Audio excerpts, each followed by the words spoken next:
office, which means I have my board. So I'm able to talk from the board. Thank you, everyone, for your patience of allowing me to cancel study hall today. I hate to do that because I know you guys are all grieving and waiting to get some insight into what's going on. But we had to take an extra day of travel due to my mom visiting my mom's for her to have a surgery, and it took us an extra day to get home. And I was going to get home right at the time that grief study hall was going to start. And so this gave me a chance to slow it down, pull some things up. Thank you, Aida. Thank you for understanding. Hey, Suzanne, my love. I want to give a shout out to everybody here who's actively grieving. Everybody here who's lost someone dear to them. Everybody here who's lost someone to them this week, for sure. Everybody who found out that they've lost someone today. I want to give a shout out to everyone who is absolutely actively grieving. My name is Sharon Brubaker. I'm a grief specialist, and I sit with women as they are grieving so they can feel heard, understood, and supported. Absolutely. One of the biggest things that we need when we're grieving is the support of other sisters, the support of someone who will listen, the support of someone who will show up for us, who will be there for us while we're grieving. 100%. Thank you. I just truly choked down some dinner and trying to get back on track. And I'm glad it was a working week for me because that means I wasn't too far off. Okay. All right. So let's get into it.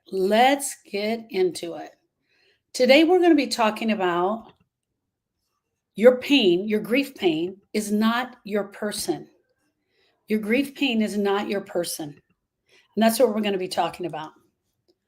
We take our pain and we wrap it all up in this nice, cute little memory. And we put a blanket around it. And we want to take care of it. And we want to cuddle it. And this is our grief pain. And it's sort of like a blanket that we just don't take off. So we set it right here in our heart. And we walk around and we're taking a lot of care of it. We're making sure that everybody sees it. Everybody knows this is my grief pain. This is my grief pain. So that everybody knows, and then they know that it's something special. That you're taking care of it is something special. We whisper to ourselves. If I stop this pain, if I take the blanket off this pain and release it from my heart, then it means I'm moving on. If I stop crying, then it means I'm forgetting them. If I smile even a little bit, I'm going to be judged by other people, and they're going to think that I didn't love them. We start to worry about what other people think of our grief. And here's the truth, friends. None of that is true. This pain is not your person. I didn't lose Donovan and he became the pain in my heart. However, I did lose Austin and really believe that was the pain in my heart. I honestly believed that I lost Austin. Oh my, got my board back, you guys. How exciting is that? I got this pain in my heart. It was where the knife stabbed clear through my heart. And I named it. I named the pain Austin. And so all of this was going all around in my life, but this part was Austin and he owned it. And I wanted it there. I wanted to feel the comfort of this because as long as I was feeling the comfort of the pain, I knew that I still loved him and I knew that it meant something to me. The pain is not your person. This is not your person. This is pain. This is grief pain. This is a broken heart.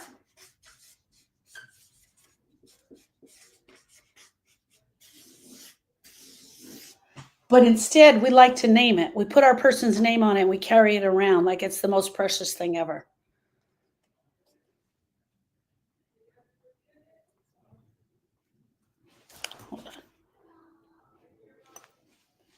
Now I can see what you guys are writing.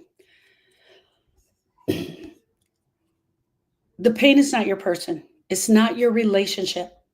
This pain is not your love. Let me show you that.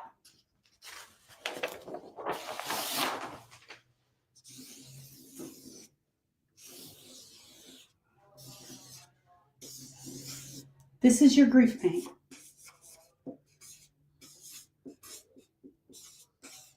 It's in your heart. You absolutely feel it. Here's what it's not. This is not your person. This is not your person. It's not your love. This is not your love. This is not your relationship. It's not your relationship.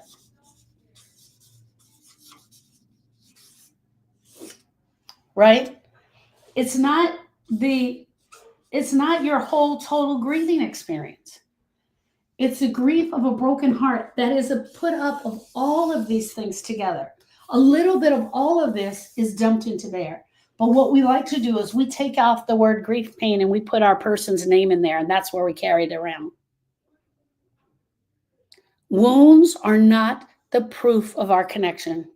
They're the proof that you haven't healed yet. The wounds are the proof that you haven't healed yet. Let's be honest. The pain has become this anchor, and it's anchoring down in our heart, and it's keeping our heart very heavy. You've kept it close because you're scared of what it looks like if you release it. You kept it close because you didn't know what else to do with it. You've kept it close because that feels normal. For me, I kept it close because I felt like if I got rid of it, I would be disrespecting him. And he gave me this. Austin gave me this. And if I were to get rid of it, then what would it mean? You've kept it close because you're scared of what it looks like if you were to go without it. But what if all it was is that you would miss them? It wouldn't be as heavy. You would miss them without hurting as much. What if the pain is just a place you've been hiding? You've been hiding there because that's what feels normal to you. That's what the new normal feels like, that new normal they described to you. What if, instead of grief pain, you were to absolutely do your grief work,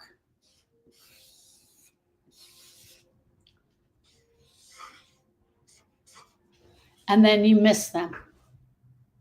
Well, this is what it was. What if missing them wasn't like the whole grief pain?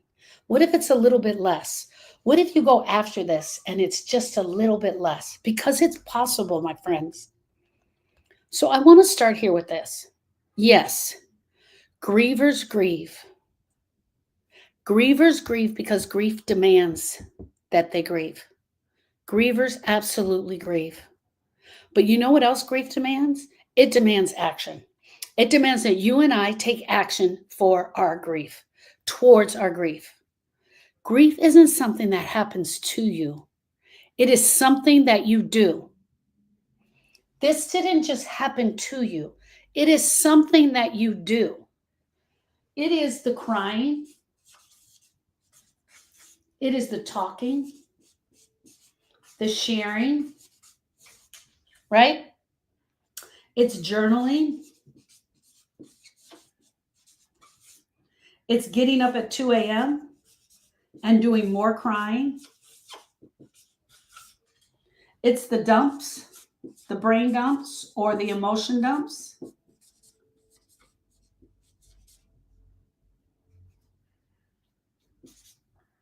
It's study hall. It's showing up at the lives. It's talking about it. It's crying. It's sharing. It's journaling. It's getting up at 2 a.m., crying again, dumping, talking, doing it all over again. It's you not going out with your family. You have plans and you cancel the plans, right? It's you not breathing, you holding your breath. It's the body aches.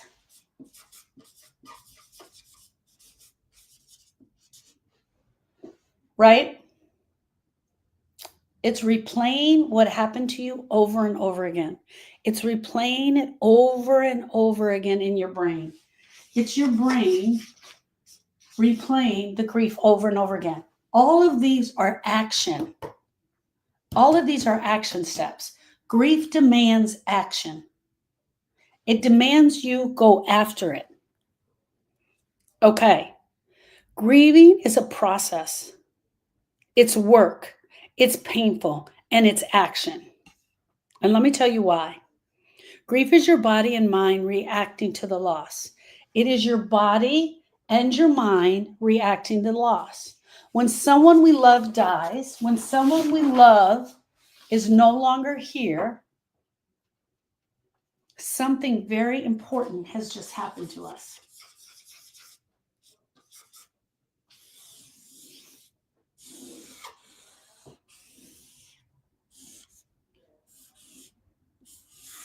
Something is very important has just happened to us. So grief is your body and your mind reacting to it. So your mind is going to react to it. Your body is going to react to this grief. But what are you going to do within time as they are both reacting? Your brain, your nervous system, your immune system, your emotions, your thoughts, they're all going to react to the grief. Sometimes all at the same time. Sometimes at different times. So it's your nervous system. What did I say? Your nervous system. It's your brain. It's your immune system.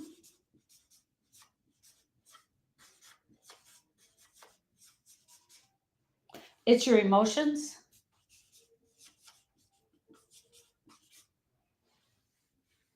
Your thoughts. All of this is getting affected by your grief. All of it. When we come upon a grieving experience, the activation creates motion within inside of us. The problem is all the motion happens all at one time. The nervous system is affected. Our heart is affected with the pain. Our brain goes crazy with the thoughts. Our immune system is affected. Our stomach can feel pain. Everything, every sensation starts flooding to us all at one time. All of this starts happening at one time. This is action. This is action. Grieving is action. It's something that we do. We don't just take this person and go sit on the couch with her. We don't just go sit on the couch with her and forget that we're even grieving. The activation creates motion within inside of us. You're flooded with sensations. Your memories are coming up here. And then the other thing is we're trying to put meaning to this. Right? So your brain's trying to put meaning to the memories. And what does it mean? We're confused. Also happens up here. I said confusion. You got confusion. This is your mind, your thoughts, your memories. You're trying to put meaning to it. Your heart is, so you got emotions are here. Sad, mad, angry, broken. You're not feeling well. Your joints start hurting. All of your joints start hurting, right? Dude, tell me that that's not action. And all of this is going on at the same time. All of this is going on at the same time. You're crying. You're trying to write about it. You're trying to talk about it. You're enraged. You start to isolate, but you want to be near other people. You start thinking you've absolutely lost your mind. You start thinking you're crazy. That's action. Grief is action. This is all of the actions that's taking place at one time. You literally could be having a conversation about this pencil, this marker, and break down crying the next. because all of this is going on in your body all at one time. And let me tell you something else. Your friends that are there, they don't know what to tell you. You're freaking them the F out. You're freaking them out. They don't know what to tell you. They honestly don't. Let me move this. So I can move this phone a little bit so you guys can see the board all the way. They don't know what to tell you. All of this is going on at one time. The grief is being processed through your body. It is your job, friends, it's your job to slow this down. It's your job. When I come in the lives, I might just be talking about the brain. Maybe today I'm only talking about the thoughts. Then the next day I might come and talk about memories. I might talk about how your body reacts. I'm slowing it down for you so you can understand. But do not make this mistake. Do not make the mistake that your body is not going 100 miles an hour. Suzanne says it's a complete overload. Your body is going 100 miles an hour. You're trying to plan the funeral. Why did she say that? Well, I remember this. What is this happening? How is this going? I mean, look at this. That's all going on at the same time. Grieving is your mind trying to make sense of what happened. So let's just look here. Grieving is your mind trying to make sense of what happened. So you start asking yourself, what the hell just happened? What just happened to my life? My life just exploded. How did this happen to me? How do I go on without them? Who am I now? Who am I now that they're gone? Why is this happening? Your brain begins this heavy lifting. Your brain begins the heavy lifting of identifying and trying to do the reconstruction. Immediately, number one, it's going to try to keep you away from the grief. Number one, it's too much for the brain. So the first thing it's going to try to do is keep you away. But once we get it calmed down, it's going to try to do the reconstruction. Your grief is mental labor. There is a load that your brain has to take on. And that, my friends, is exhausting. You may not see it from the outside, but I'm telling you, from this side looking in, it is absolutely exhausting. Grieving is exhausting. Grief is a survival strategy. Survival strategy. Your system is searching for safety in a world that no longer makes sense. Your nervous system outside of your body is searching for safety in a world that no longer makes sense. Your actions, whether they seem helpful or not, are your body's way of saying, I don't know how to live like this yet, but I'm trying. I don't know how to do this, but I'm trying. So that may show up as crying, sleeping, not eating, over drinking, under eating, overeating, nail biting, pornography, wine, drinking the wine, any of those things, because your body, your nervous system is saying, I don't know how to live in this yet. I don't know how to do this, but let's try some things. And it's going to throw everything at you that it can. Even the things that look passive are numbing you out. You might sleep all day. You might avoid certain places. You might do certain grief actions that all seem like they make sense to you at the time, but maybe they're just coping mechanisms, temporary strategies.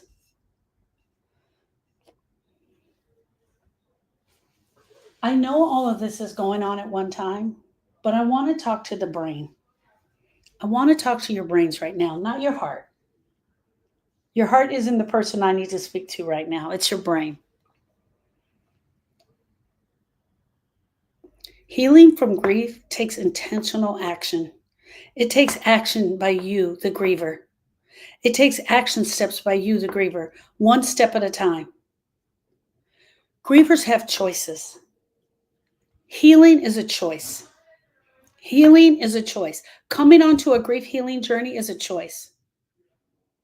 For some grievers, it happens automatically. They just know, I got to do something with this. That was me. I had to do something with this. I wasn't just going to stay there. But healing from pain, from grief pain, that's your choice.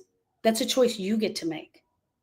That's when you start to grieve on purpose and you're not allowing the grief to just happen to you. Remember when I opened this up, when I opened this section up, I said to you right in the very beginning, grievers grieve because grief demands action.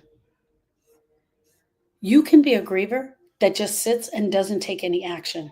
But I promise you, I will see you 10 years from now and you're still going to be in the same place. When we start grieving on purpose, we choose to feel what we've been avoiding. Somebody in here says, avoidance is the big one. When you choose to feel what you've been avoiding, that's when you're starting to grieve. When you choose to speak the truth, even if that truth is ugly, even if what you have to say is ugly, it's your truth and it's still your grief. When you choose to let go of guilt or the should haves, I should have done this, I should have done that, even talk about it, to me, just talking about it is a great place to start.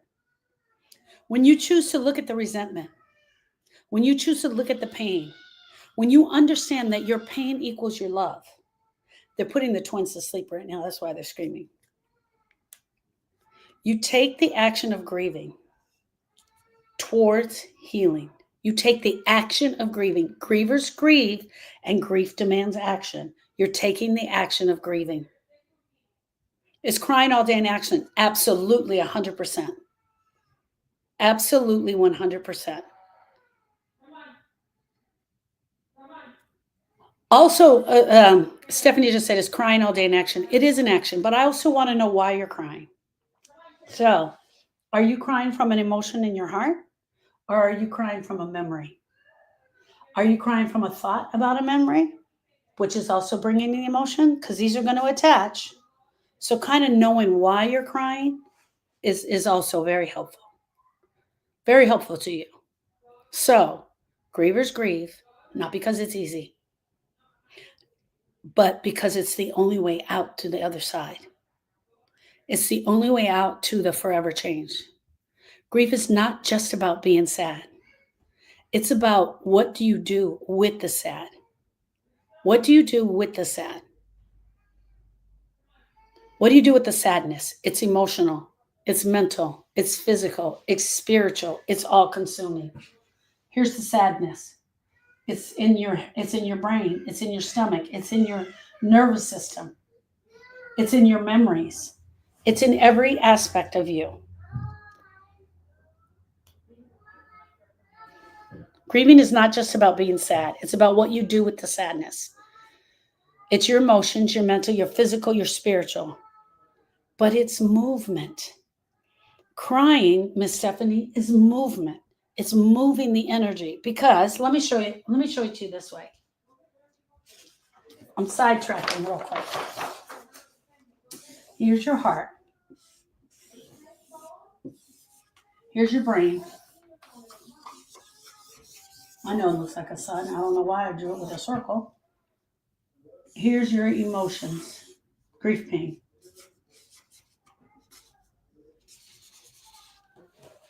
Typically what happens to us is we think something, we have a memory of our person, goes to our brain. Immediately, this brain sends it down to our heart.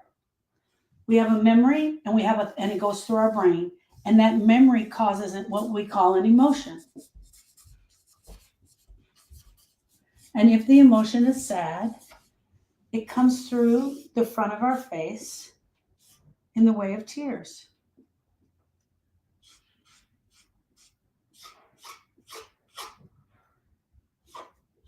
Crappy eyelashes, girl. So we have a memory. It goes to our brain. It sends it down to our heart. Our heart sends us out an emotion. That emotion is sad. And that sad comes through the front of our face. This sad also equals our love for our person. And it can also equal our hate for our person. We can grieve anyone, living or deceased, anyone that we love or hate. You're not stuck. And the movement, the tears, is the first sign. But here's what happens. We start doing this, we get some relief here, the memories start to slow down, and we go back to living. We go back to work. We go back to school. We go back to doing all the things that we were doing just 4 months ago. And everyone keeps coming up and they're asking us how we're doing. And we start lying to them. We start telling them, oh, I'm fine. I'm okay. The whole time you got this growing in your heart. This is only one action. There's multiple actions that the griever needs to take. They need to do a complete review of their relationship. They need to talk. They need to learn how to lean in. Why do I say learn? Because we weren't taught how to lean into the pain. We weren't taught to lean in. We were taught to resist it. And the movement, the first sign, the tears, you're not stuck. You're surviving. You are grieving. And that means something inside of you still wants to live. When you can move this pain, it means that something inside of you still wants to live. Be it however sad it is, something inside of you still wants to live. Even with this grief, as heavy as it is. Okay, let's get into the lesson today. That was just the precursor. Man, I should take a week off. I should take a week off more often. Okay. Tonight, I want to talk to you about something that most people in grief never say out loud because they're afraid. And I'm going to be honest with you. I haven't been saying out loud either. And I'm changing that. Hey, Miss Hope. They're afraid of what it might mean. And I get that. The conversation is going to stir up some emotions in you. I promise you this conversation will. I need you to hear me all the way through, though, before you just jump off. Please try to stay till the end. I'm hoping to get this done in about 30 minutes. And I talked to you about this earlier when in the intro. You've taken your grief pain and you wrapped it all up. I'm looking for something to wrap it in. You wrapped it all up like it is something really important. That's my hat. Hold on. So you've taken the grief pain and you've wrapped it all up like in a nice, neat little gift. You've taken it, you completely took it, and you're taking care of it. Look at this. I'm going to wrap it ever so gently. This is my grief. And now I'm going to allow it to be here, and I've got it all blanketed up. And now I'm going to take care of it. This is what most of us do. We have our grief, and then we start to coddle it, take care of it. We wrapped it in a blanket so nobody can bother it, and then we just walk around with it. And we walk around with this for years. We don't talk about it. We don't mention it. And every time we see something that reminds us of our person, we feel it right here. Oh man, that was bad. Or we have a memory, we feel it right here. And the more we do that, the more comforting this becomes. Because it eventually starts to feel like my person left me this thing. They left me this gift to take care of. And so I'm going to take care of it. I'm going to take care of it, and I'm going to coddle this grief. Sometimes what happens, this is the other thing that I notice, sometimes what happens is that we start to get away from the pain, and so we want to stay in the pain, so we'll keep going back. We keep doing the triggers that we know will bring back the pain. Hear me out. I'm not making this up. This is me. I would go back to the pain over and over again because I knew that if I could feel the pain a little bit, so I would bring up songs that would remind me. I would talk about things that happened at the funeral. I would listen. I would read the funeral pamphlet. I would go to the song that we played at the funeral, and I would play that song over and over again because I needed it to be touched. As long as I could still bring up the pain, then I knew I was still in the good. But here's the deal, friends, and this is the hard part. This pain is not your person.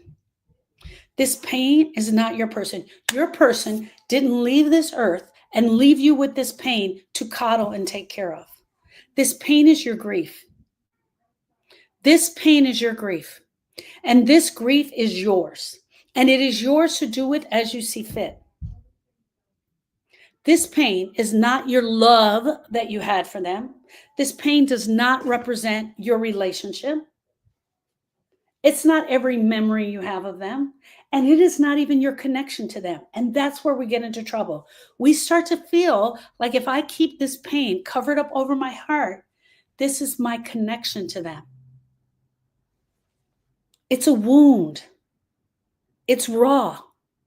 It's unhealed. And it is still bleeding. It is a still bleeding wound. And I gently want to ask you to consider this. I want to ask each and every one of you to consider this. Is it possible that you've gone on long enough that you're starting to confuse the pain with the proof? You tell yourself, if I stop hurting, it means I'm moving on, and I'm not going to do that. If I stop crying, then it means I'm forgetting him, and I'm not going to do that. If I ever laugh, people are going to judge me. They're going to judge my grief, and I'm not doing that. I'm not going to forget them. And I'll probably never laugh again. I don't want people thinking I didn't love them enough. I'm here to tell you that none of that is true. So let me ask you a question. Is it true or false? Letting go of the pain means that you're letting go of your person. True or false? Letting go of the pain means that you're letting go of your person. True or false?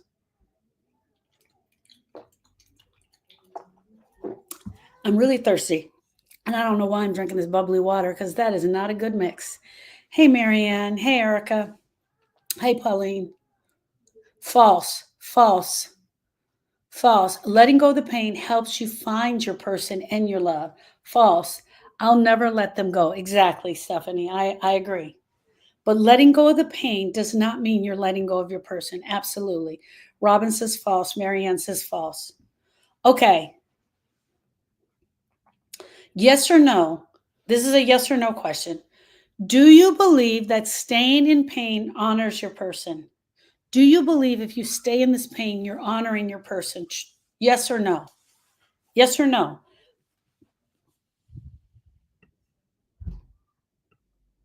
Kathleen says no. Hope says no. Suzanne says no. Deborah says, I would like to say false. Aida says no. Sarah says no. Stephanie, no, but I don't know how to heal. That's most of us, Miss Stephanie. Deborah says no.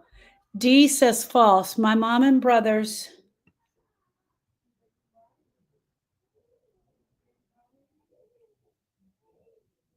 is more than pain.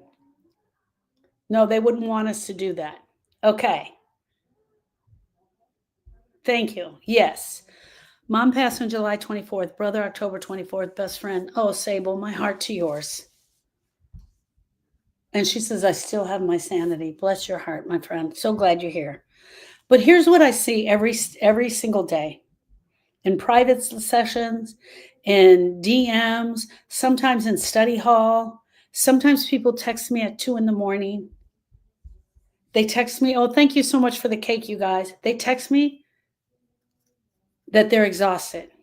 They're tired of hurting this much, but they don't know how to separate the person from the pain. No one has taught us how to grieve, my friends. No one has taught us how to grieve. So instead of trying to go and figure out the grief, we hold tighter to the pain because that's all we were left with. I mean, think about this. I'm serious, you guys. Here's me. Here's Austin, right? I love a little boy named Austin. I love him. And on June 17th, 06, Austin drowned. He died. Here's me. I didn't know what to do, but I had this sister that was Austin's mother, and this is Erica. And I thought that and I'm her big sister, I thought that I could fix her. The thing that most shocked me was that there were no books on how to do this grief thing. There were no schools on how to do this grief thing. I went out to find this, and there wasn't anything. There were the 5 stages. And wait. There was the 5 stages and wait. No one has taught us how to do this. So instead, we hold tighter to the pain. So here's me. Austin has died. This pain starts to become comforting. And I don't want to.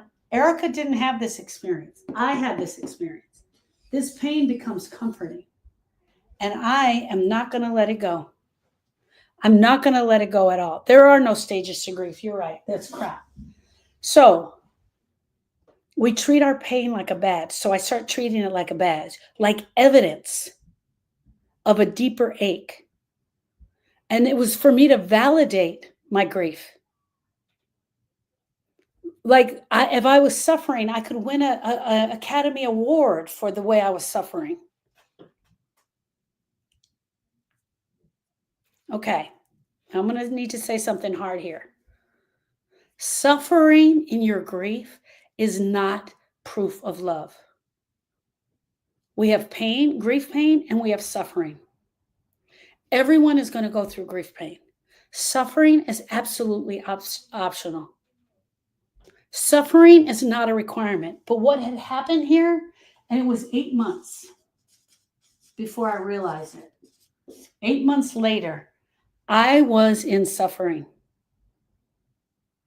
because I didn't feel comfortable really letting it go on her. He was no longer here, and I didn't have a lot of friends who were helping me out and who were listening. I didn't have that a lot. I was listening a lot to Erica's grief. We were talking a lot, but quietly I was allowing the grief to fester. Suffering is not a proof of your love. What if I told you that the pain can become an anchor? It can absolutely keep you stuck right where you are. That's not holding it together. It's holding you back. So there is a difference. There is a distinct difference between grieving and suffering.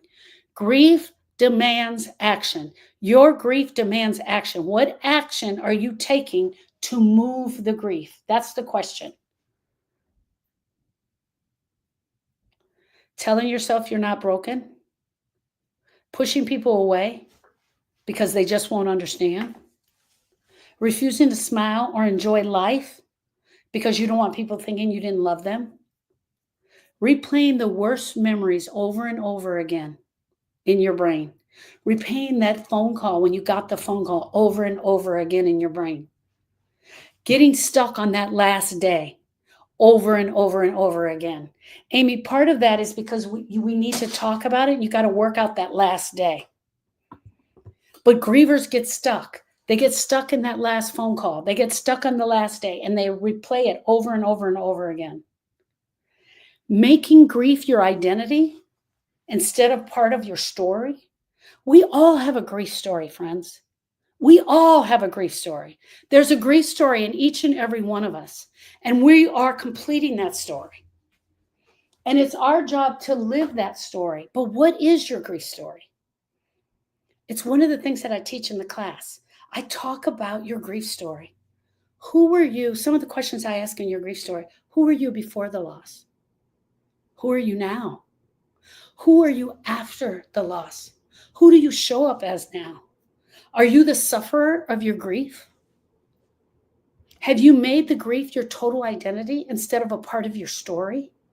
Friends, I didn't have the book. And so I went out to find out how to do this grief thing. And I'm writing the book now. And if you click on the link in my bio or you click on the button that says Beacons AI, you can get on the wait list. I'm almost done with the book. Where was I going with this? We're making it our identity instead of part of our story. So now I'm a girl who loved a boy named Austin who died. I now have a grief story.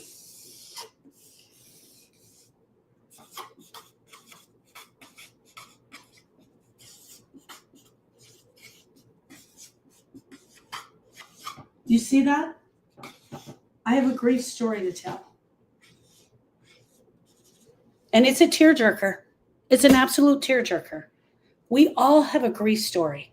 But until we look in here and examine that grief story and completely write this grief story for ourselves, we will be stuck in the pain forever. It's our job to go in here and write the grief story. Hey, Bella Red. Yes. Thank you. Thank you for asking about Mom.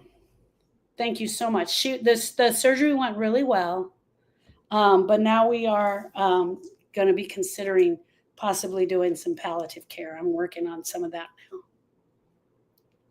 Let me tell you why this happened. Grief shows up, and it shows up fast.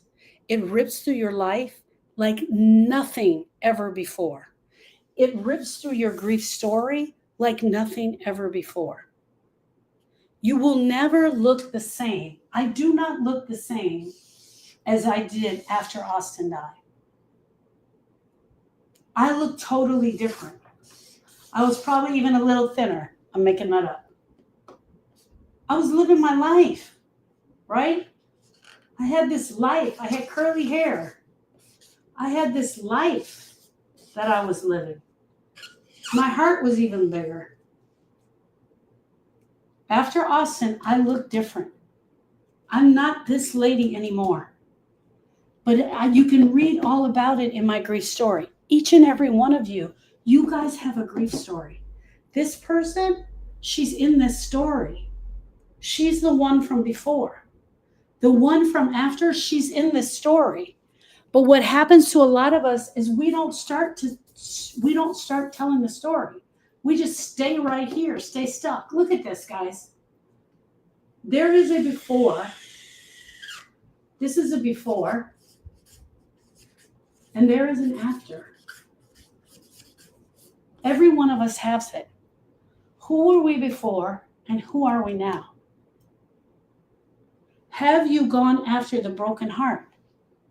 Have you gone after the broken heart? Have you started doing the work on your heart? Or are you just going to stay in that pain? Are you just going to stay in that pain? Amy says my hair totally went gray. Yes, I believe it, 100%. Grief shows up fast. It rips through your life like nothing before. You start to rearrange your entire existence around the new you. You're arranging everything around this in the after. You're arranging everything in your existence around you so you can allow for the grief. Because now everything has to allow for the grief. You start rearranging everything. You stop doing things that you used to love. You pull away from people that you used to love hanging out with. You start rewriting who you are. You become the version of you that exists in the after. It's hard to become her again. It is really hard to become her. And when there's never anything left to hold on to, when there's nothing left to hold on to, you start holding on to the pain. Because the pain is the only thing familiar. The only thing familiar to you is this pain. Is this grief pain in our heart. And we start holding on to it. We hold on to it like a trophy. You carry it everywhere with you. You wrap it around you. You take it, right? It's the worst part of you. Right here, it is in chapter 6.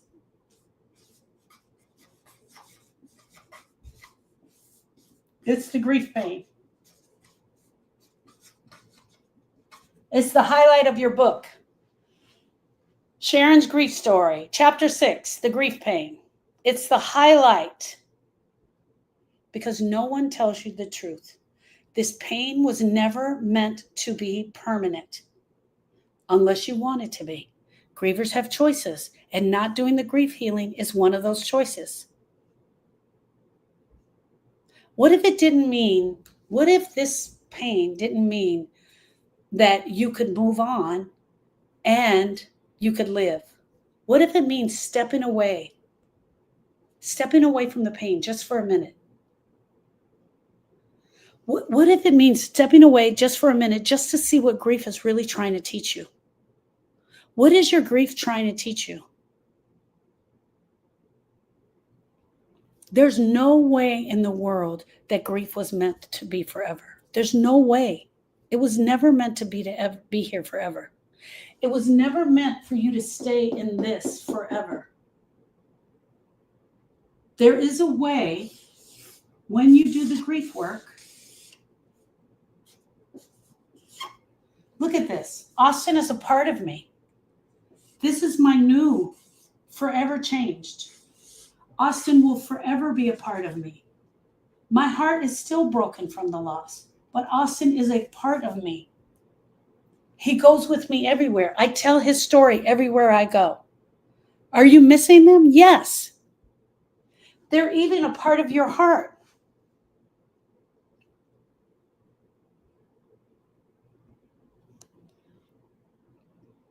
The grief world doesn't teach us that grief lasts forever. We hear it from other people and we believe it. You're going to be like this for the rest of your life. You're going to stay like this for the rest of your life. I'm here to tell you guys that when you heal that pain, you don't forget them. You remember them more clearly. Your brain is more clear. You remember them with joy. Today I was reading something about Donovan, and there was a part in there, and I smiled because the memory was so cool. That memory with him was so cool. I smile. I remember him, and it's with softness that I remember him. I didn't need to fall apart. I was reading about Donovan, and I didn't need to fall apart. When people ask me what healing looks like, I tell them this. Healing looks like you stop treating your broken heart like a permanent condition. Look at this. You stop treating it like it's a permanent condition. You don't have this pain anymore. It means stop trying to prove your love through suffering. You said, Debbie said, yes, you did. I forgot to mention that to you, Debbie. Donovan sent me a text on Mother's Day, and actually it shows up in my stories, my reminders every year. It just showed up. That's why I was smiling. It just showed up. Man, we get kisses from heaven sometimes, you guys. Healing means you stop treating your broken heart like a permanent condition. It means you stop trying to prove your love through suffering. It means you start choosing peace without guilt. I know that a lot of you are feeling guilty right now. I know that a lot of you are saying, but I have this guilt. I have this guilt. Then you need to talk about it. We need to talk it all the way through. You might be feeling guilty right now, but you haven't had anybody to talk about it with. You haven't anybody to share it with. You might be saying, but if I heal, what does it say about what he meant to me? It means he really meant everything to you, because the most respectful thing we can do for our person is to grieve them properly, to grieve them because we love them. Here's a better question. What does it say about you that how much you love them, that you decide to live in this pain for the rest of your life? What are you proving? And who are you proving it to? If you decide for the rest of your life that you're going to stay in this pain, does that mean that your person really mattered to you? Or do you want to have the love that they've always given you so that you can share it with others? Okay, here's the question. Yes or no? Do you believe that your person would want you to hurt forever? I don't know, and I normally don't ask this question, but because it's coming up in my class, in my lesson, I'm going to teach it. Yes or no? Would your person want you to be in this pain for the rest of your life?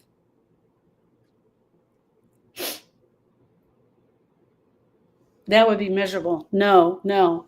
I don't want to. I'm just afraid. I get that. Absolutely not. No, no. Robin says no. Marianne says no way. Most people tell me no. As a widow, I am having a large wave of grief right now. My heart to yours, Rosa. Can you tell us the name of your husband, please, so we can honor you and him?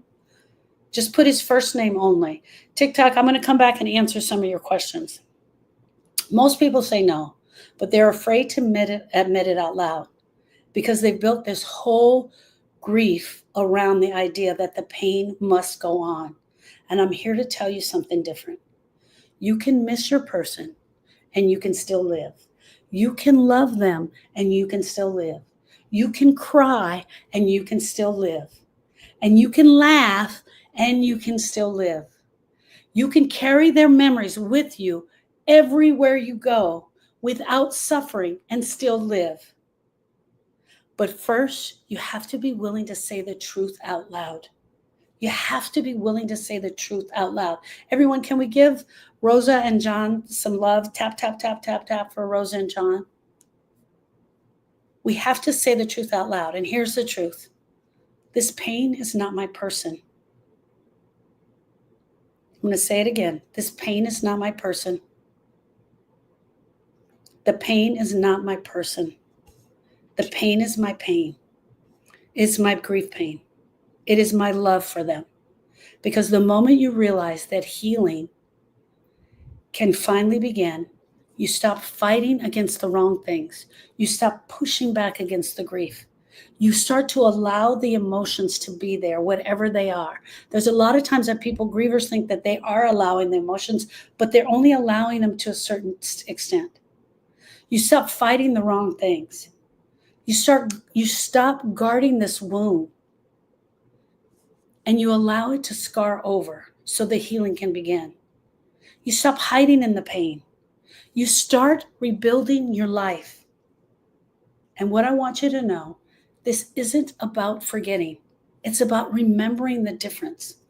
The before and the after. This is the before and the after. You want to see it in a different way. It's about creating a version of your life where the love gets to stay, but the suffering has got to go. You don't have to stay in pain in order to stay close to them. I promise you, friends, you can grieve and heal. You can love them and let the pain go. And you can move forward without losing the bond that you had. I'm living proof of this, and so is Erica. If you guys met her the other day, she's absolutely living proof of it. Friends, your grief is not a punishment. It's an experience. It's a process that you pass through. You were never meant to stay here forever. You were never meant to stay here forever. So very quickly, my name is Sharon Brubaker, and I'm a grief specialist. I'm the owner of the Grief School, the place where healing begins. I teach an educational program on grief and loss. I teach you how to complete your grief story. I help you. I walk with you through the process of completing your grief story. If you're on TikTok, you can go to follow me on the TikTok. If you're in the Facebook, you can follow me here. I'm on Instagram, YouTube. You can go into the link here. It says click here for hope. There you can sign up for the Grieve That Shit waitlist for the book. There you can sign up for Grief Study Hall, which is every Tuesday. That's the place where we start to talk about it. That's the place where we start to talk about the guilt. That's the place where we start to talk about the pain.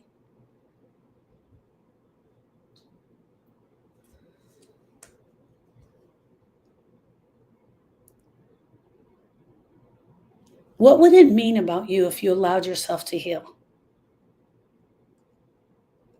How do you think your life would look differently now? How do you think it would look differently now? You don't have to do this alone. There's a group. We're building a community here.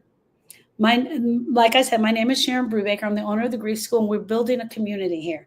If you're new here, go into the link and download the Griever's Guide. That's the best first place to start. The best first place to start.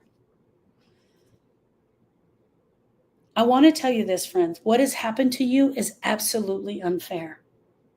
It's completely unfair what's happened to you. But it doesn't mean that we have to stay like this for the rest of our lives. We have a choice. Grievers have choices. Staying stuck in your grief is a choice. Moving beyond the pain of grief is a choice. It is up to you. For the last 18 years, I've been sitting with grievers and walking them through the process of grieving. And here's the other thing. I'm not going to sugarcoat it anymore. Healing from a broken heart is possible. And it was always meant to be this way. You were never meant to just stay in pain. I promise you this. I promise you this. All right, TikTok, hold on. Okay, everybody on the other social media platforms, I love you. I see you. I'm back home. I have my board. I'm so glad that you guys joined me tonight. I want to leave you with this. Decide whether you want to be suffering or you want to do something about the pain. I'm definitely here for you. I see you. I am you. I am a griever. I am a griever who got to this spot. And I'm living my best life, friends. I promise you that. I'll see you guys tomorrow. Hold, please. I'll see you tomorrow at 4 p.m. Central Standard Time. I will see you tomorrow. I love you all. Thank you. Thank you. Hold on.